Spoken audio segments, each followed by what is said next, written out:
ये अफसाना एक छोटे से गांव का है। ये है वीना और जगन का अफसाना। उनकी शादी को 5 साल हो गए हैं, लेकिन आज भी वो अपने शौहर से आंख मिलाने से खौफ खाती है। अरे वीना, मेरी चाय कहाँ है? अभी लाई। वीना को जगन से इतना खौफ होता था कि वो अक्सर हड़बड़ाहट में कुछ ना कुछ गड़बड़ कर देती थी। जैसे आज भी उसने जगन को चाय देते वक्त चाय का कप जगन पर गिरा दिया। अरे जला दिया मुझे। हे भगवान, कैसी बीवी दी है तुमने मुझे। एक भी काम ये औरत कायदे से नहीं कर सकती। मुझसे गलती हो गई, मैं अभी साफ कर देती हूँ। माफ कर दीजिए, मुझे माफ कर दीजिए। वीना कितनी भी इल्तिजा करे, लेकिन जगन को उसकी दरख्वास्त सुनाई ही नहीं देती थी। वो अक्सर छोटी छोटी गलतियों के लिए भी वीना को मारा करता था। माफ कर दीजिए, मुझे माफ कर दीजिए, हे ऊपर वाले। तुझे तो ऐसे ही दुरुस्त करना चाहिए। वीना बेचारी बस रोकर अपना मन हल्का कर लिया करती थी। वीना की पड़ोसन अक्सर उसके घर आती थी। लगता है आज भी तुझे तेरे शौहर ने पीटा है। मेरी ही गलती थी, मैंने उन पर चाय गिरा दी थी। चाय गिरने की वजह से कोई इतना मारता है? मुंह तो देख, तेरा पूरा सूज गया है। तू छोड़ क्यों नहीं देती उसको? कैसे छोड़ूं? इनके सिवा और मेरा है ही कौन? 2 साल कबल मेरी वालिदा का इंतकाल हो गया।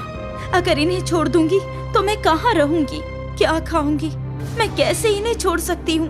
तेरे हाथ पैर सलामत हैं, कुछ ना कुछ कमा कर तेरा गुजर बसर हो जाएगा, लेकिन तू इसे छोड़ दे। कुछ नहीं होगा तो लोगों के घर में काम कर लेना। नहीं बाजी, मेरी अम्मा ने कहा था तेरे शौहर के घर से सिर्फ तेरा जनाजा निकलना चाहिए, वरना दुनिया वाले क्या कहेंगे।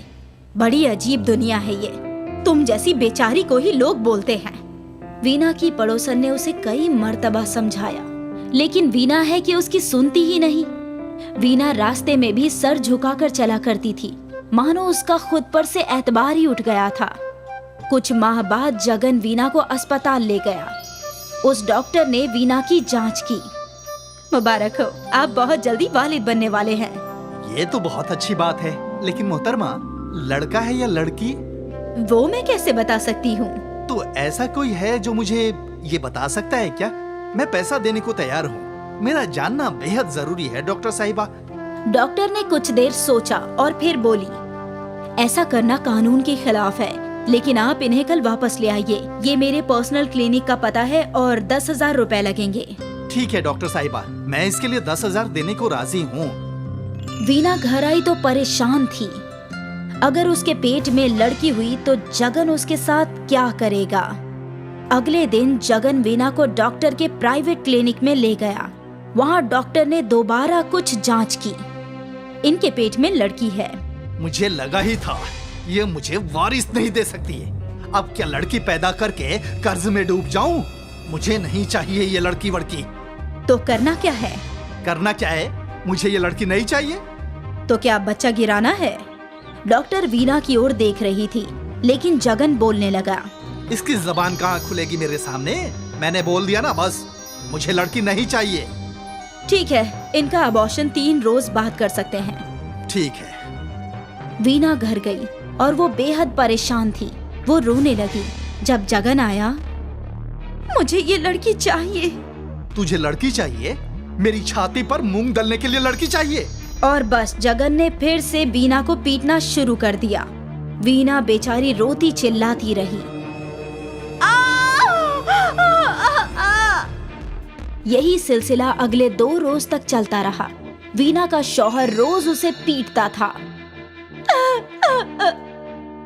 तीसरी रात वीना को नींद ही नहीं आ रही थी। वो अपनी बेटी को मारना नहीं चाहती थी। क्या करे, ये सोचते सोचते ही वो सो गई। उसके ख्वाब में एक छोटी सी बच्ची आई जो गुड़िया से खेल रही थी, और खेलते खेलते वो बच्ची एक देवी की शक्ल में तब्दील हो गई। वीना, मैं तुम्हारे साथ हूँ। तुम्हें अपनी बेटी को जन्म देना है और मैं तुम्हारा साथ दूंगी। तुम उसे मरने नहीं दे सकती।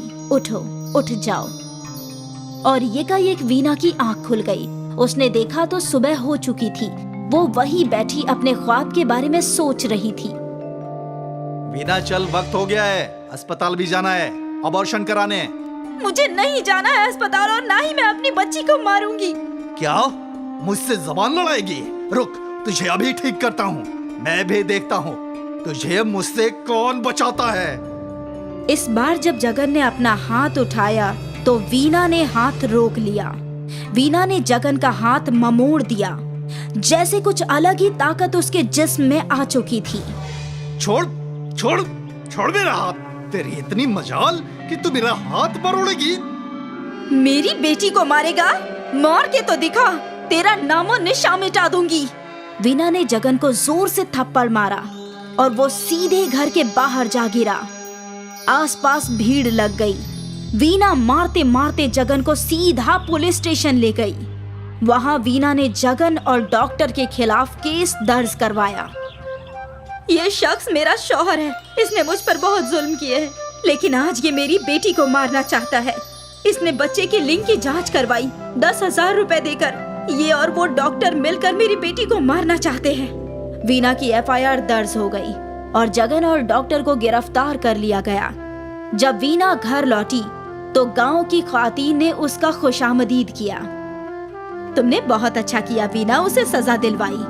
ऐसे के साथ तो ऐसा ही होना चाहिए था। लेकिन अब मैं क्या करूंगी?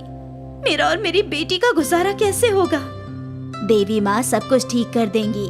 वो एक रास्ता बंद कर देती है तो दूसरा खोल देती है। मेरा पापड़ का कारोबार है। मुझे हमेशा पापड़ बनाने के लिए ख्वातूनों की जरूरत होती है। अगर तुम चाहो तो तुम मेरे पास काम कर सकती हो। आपका बहुत बहुत शुक्रिया, आपने मेरी सबसे बड़ी मुश्किल हल कर दी है। उसके बाद वीना ने पापड़ बनाने का काम शुरू कर दिया। उसकी पड़ोसन और दूसरी औरतें उसकी मदद कर रही थी। वीना खुश थी क्योंकि उसे अपने शैतान शौहर से निजात मिल चुकी थी। शायद उस रोज देवी माँ खुद वीना की हिफाजत करने आई थी। लेकिन जो भी हो, देवी माँ ने वीना को घरेलू मुसीबतों से निजात दिला दी। कुछ माह बाद वीना ने एक बहुत ही खूबसूरत बेटी को जन्म दिया। देख वीना, कितनी खूबसूरत है ये। हाँ मेरी लाडली, तू इसे बड़ी कर अफसर बनाना। मेरी लाडली वो बनेगी जो उसकी मर्जी होगी। वो बहुत पढ़ेगी और मेरा नाम रोशन करेगी। वो खुद मुख्तार और सुखी होगी। उसे किसी भी मर्द की जरूरत नहीं होगी। वीना की बेटी उसकी ताकत की मूरत थी, इसलिए वो चाहती थी कि वो बहुत ताकतवर हो। वीना को अपनी बेटी की पैदाइश से बहुत सारी खुशियां हासिल हो गई थी।